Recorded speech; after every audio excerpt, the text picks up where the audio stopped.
तो महाराज शंकर भगवान के गणों ने आक्रमण कर दिया और भृगु जी ने ऋभु नाम के देवता प्रकट करके साहब गणों को मार मार के भगा दिया। नारद जी ने ये ऊपर से दृश्य देखा महाराज, सो तुरंत दौड़ पड़े बीणा लेकर के और कैलाश पर्वत से निकल पड़े। श्रीमन नारायण नारायण नारायण। शंकर जी बैठे चिंता कर रहे थे, सो तुरंत बुलाया, बाबा सुनो जरा पधारो। कहो सरकार। अच्छा ये बताओ कहां से आ रहे हो? मेरी सती पिताजी के यज्ञ में गई हैं, आपने उनको देखा, वहां की कोई खबर है? बोले खबर सरकार, पक्की खबर लेकर के आया हूं, ब्रेकिंग न्यूज है। क्या न्यूज है? बोले न्यूज ये है, भवो भवान्या निधनम प्रजापते असत कृताया अवगम्य नारदात। महाराज आपकी सती जी को तो आपके ससुर जी ने जला करके राख कर दिया।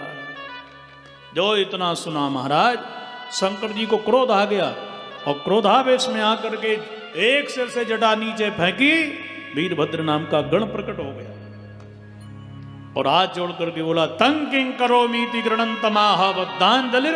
भगवान भूतनाथ था, सरकार क्या है मेरा नाम और किसका करना है मुझे काम तमाम, बोलो राधे राधे। शंकर जी बोले, दक्षम सयज्ञम जय मद भटानम तुम अग्रणी रुद्र भटान सको में। भैया तुम मेरे प्रधान भटान सको, तुम्हारा नाम है वीरभद्र। ससुर जी को बीमारी हो गई है। कौन सी बीमारी? बोले अभिमान की। जरा चिकित्सा करो कि अभिमान नष्ट हो जाए, अहंकार से नमन की कार में बिठाए दो। बोले सरकार टैबलेट दे करके दूर करूं रोग, इंजेक्शन लगाऊं कि ऑपरेशन करूं? बोले जिही विद रोग जाए सोई कीजो, जिस विधि से रोग जाए वही काम करो जाओ। और सीधे वीरभद्र जी सेना लेकर के गए। महाराज नाना प्रकार की वहां पर अफवाहें हो रही थी, तो जितने गण पिटे थे बेचारे, वो सारे के सारे गणों में नई उमंग आ गई। आए गए हमारे बाबा जी आए हैं। वीरभद्र जी ने जाकर के कहा, कहो क्यों रो रहे हो? बोले सरकार जो दक्ष प्रजापति है इसके लोगों ने बड़ी विडंबना करी हमारी, बहुत ज्यादा। और आग लगाने वाले हैं वो दाढ़ी वाले बैठे हैं ना, भृगुम बबंद मणिमान, ये भृगु महात्मा ने आग लगाई है। अच्छा जा करके भृगु जी की मणिमान ने दाढ़ी पकड़ी, वीरभद्र जी के साथ गए थे, जो झटका मारा पूरी दाढ़ी हाथ में खून की धारा लग गई। और बोले सरकार ये पूसा नाम का देवता है, हम पिट रहे थे, ये हंस रहा था खिलखिला करके, सोए घूसा मारा महाराज। पूसा नाम के देवता के 32 दांत हाथ में आएंगे। और बोलिए किसने क्या किया? बोले सरकार ये जजमान है ना, ये दक्ष प्रजापति, इसी ने आग लगाई। सो वीरभद्र जी ने लेकर के महाराज बार बार सिर काटने का प्रयास किया, कट नहीं रहा है। ये यज्ञ के और व्रत के करने से शरीर तन अपना बलवान हो जाता है, नहीं कट रहा है। अंत में जाकर के सज्जनों सिर को पकड़ के ऐंठ दिया, मरोड़ दिया और टूट गया। और अग्निकुंड में प्रजापतये स्वाहा करके जला दिया। बोलो राधे राधे राधे राधे। समाप्त कर दिया। यज्ञ हो गई विध्वंस। सारे के सारे देवता महाराज रोते रोते पहुंच गए ब्रह्मा जी के यहाँ। ब्रह्मा जी सीधे पहुंच गए शंकर बाबा के यहाँ, बाबा कृपा करो। चारों सिर रख दिए धरती पर महाराज।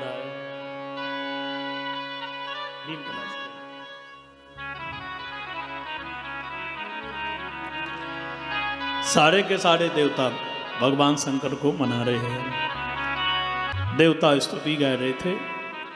यह निहार करके तो महाराज शंकर बाबा तुरंत खड़े हो गए। अरे पितामह आप? बोले बाबा सीधे चलो, ससुराल से न रूठो, यज्ञ को पूरी करवाओ। और शंकर जी जा करके पहुंच गए। नंदी जी से कहा अरे जजमान को बुलाओ। बोले सरकार जजमान का तो सिर पड़ा है कि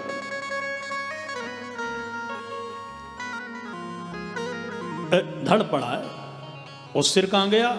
बोले वीरभद्र जी ने तोड़ करके जला दिया अग्निकुंड में। तो नंदी जी से कहा कि सिर की व्यवस्था करो। दौड़े दौड़े गए, बकरे को देखा तो मिमी आ रहा था, बकरी का बच्चा। नंदी जी ने विचार किया शकल अलग अलग है पर अकल दोनों की एक ही जैसी है। हमारे स्वामी जी के ससुर जी भी ऐसी करते थे, मैं करते थे, ये भी मैं कर रहा है। सिर काट के लेके आगे शंकर जी से कहा दौड़ दो महाराज। अरे भाई ये बकरा, ये पशु, ये मानव बोले सरकार दोनों की शकल अलग है, अकल एक ही जैसी है। ये भी जीवन में मैं ज्यादा करते थे, ये भी ज्यादा मैं करता था। जो मैं करता है वो तो कटता ही है, और जो मैं ना वो तो बुझती है। जोड़ दीजिए महाराज, जोड़ दिया। और जो जोड़ा महाराज खड़ा हुआ, बम बम बम बम बोले, वो तो बकरा बोलता ही है ना। तो शिव जी के मंदिर में जाकर कैसे बोलते हैं ना, तो भगवान शंकर को ससुर जी की याद आ जाती है, तो बड़े प्रसन्न हो जाते हैं। आहा, यज्ञ की पूर्णाहुति भई, भगवान श्री नारायण प्रकट भय, और फिर सब ने मिलकर के स्तुति गाई। ब्रह्मा जी ने, देवताओं ने, महाराज गंधर्वों ने, प्रजापतियों ने, ब्राह्मणों ने विशेष रूप से स्तुति गाई। बोले सरकार भली करी आपने, यज्ञ की पूर्णाहुति कटवाई, अब दक्षिणा पक्की है। बोलो राधे राधे। दक्षिणा न गई, यदि यज्ञ पूरी न होती, जजमान ना आता, तो यज्ञ पूरी दक्षिणा थोड़ी मिलती। महाराज आपको प्रणाम। यही भगवती सती प्राण त्याग करके पर्वत हिमाचल के यहाँ बिटिया बन करके मैना के गर्भ से आई, और घोर तप किया महाराज। और तप जब किया तो श्री ठाकुर जी ने, श्री राम जी ने शंकर जी के साथ विवाह करवा दिया। इनके यहां पर बड़े बेटा कार्तिकेय, छोटे गणेश जी महाराज भाई। इस प्रकार से शंकर जी के यहां पर आनंद की वर्षा हो गई। कैलाश पर शंकर जी और पार्वती जी बसते हैं। जीवन में पढ़ो लिखो,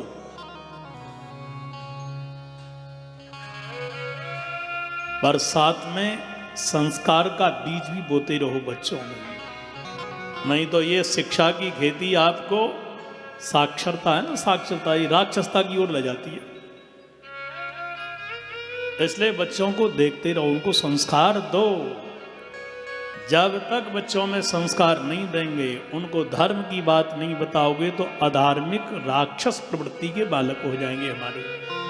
आज शिक्षा का स्तर तो बहुत बढ़ गया, बढ़िया बढ़िया कॉलेज खुल रहे हैं, बढ़िया बढ़िया कॉन्वेंट स्कूल भी खुल गए हैं, परंतु सत्यता यह है कि संस्कारों का अभाव है। संस्कार समझ लो आप, देखो लकड़ी है, लकड़ी ठीक है ना, और लकड़ी का संस्कार क्या है? बोले लकड़ी का सोफा बना लो, बेड बना लो, अलमारी, खिड़की, मूर्ति बनाते हैं, तो लकड़ी की कीमत बढ़ गई। इसी प्रकार से मानव लकड़ी की तरह टेढ़ा मेढ़ा है। जैसे वृक्ष होता है वो किसी उपयोगी का नहीं, जलाऊ लकड़ी तो किसी कीमत की नहीं है, पर उसी के जब हम बढ़िया बढ़िया सुंदर आइटम बना देते हैं तो वही लकड़ी मूल्यवान हो जाती है।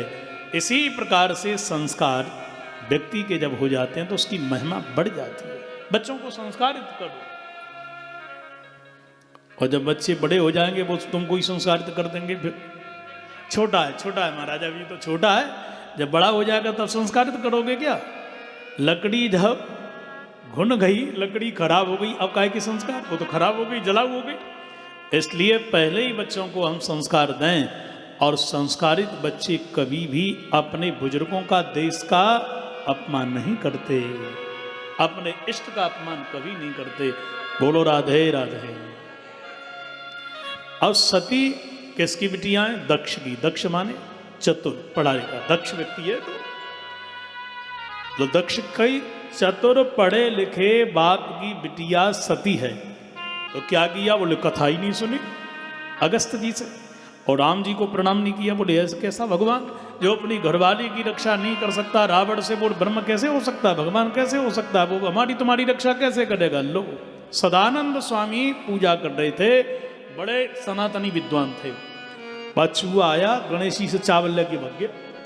और बोले ये कैसा भगवान जो चावल की रक्षा नहीं कर सकता है, ये भगवान नहीं हो सकता है। और बन गए आर्य समाजी,